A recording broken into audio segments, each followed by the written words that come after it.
We were sitting around the station. It was a Sunday afternoon, playing tiddlywinks or whatever. Probably not that, but I think we were playing cards. And I remember vividly complaining. It was boring. So this is boring. There's nothing going on. I wish it was a fire. And then the bell tipped and off we went. There was a fire across the street from the Admiral Street Fire Station, right across the street. It took us about 5 minutes to get there. We were in a different part of the town. And there were two kids in the rear bedroom. Search went on and they took the kids out and they were dead. 2-year-old and a 1.5-year-old. No, it was 1.5 and 3-year-old.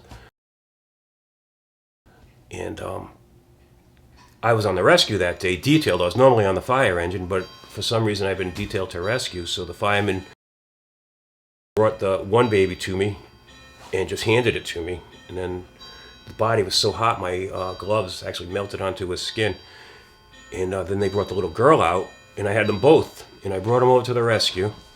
And I was a fireman at the time. I wasn't even in EMS. I was an EMT basic. So I did what EMT basics do. I had both of them on the stretcher, doing compressions on one and bagging the girl. And anyways, I thought it was pretty bad, but I handled it, or so I thought, very well. Brought them to the hospital and tried, but they died. Then we have this thing called a critical incident stress debriefing. About a week later, and there was a veteran firefighter there, a guy named Billy. And we were talking about it, and it's supposed to help, but being an arrogant young man, I was kind of didn't need this, and I was just kind of going along for the ride. And Billy broke down. And I just couldn't understand it. I truly couldn't understand why, because that's what we do, you know.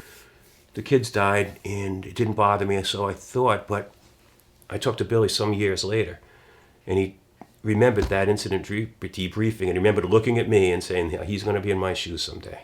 And sure enough, I was. It just culminates. That call, 24 years later, it's vivid as yesterday. It truly is. It's and it did. It stuck with me, even though I didn't think it would. And all the other calls that went after it, they just add up. They really do. And it's we deal with it. We go on, but it changes you. It changes you a lot.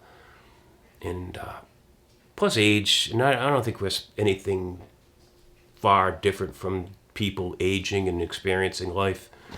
It's just a little more colorful at times, I think.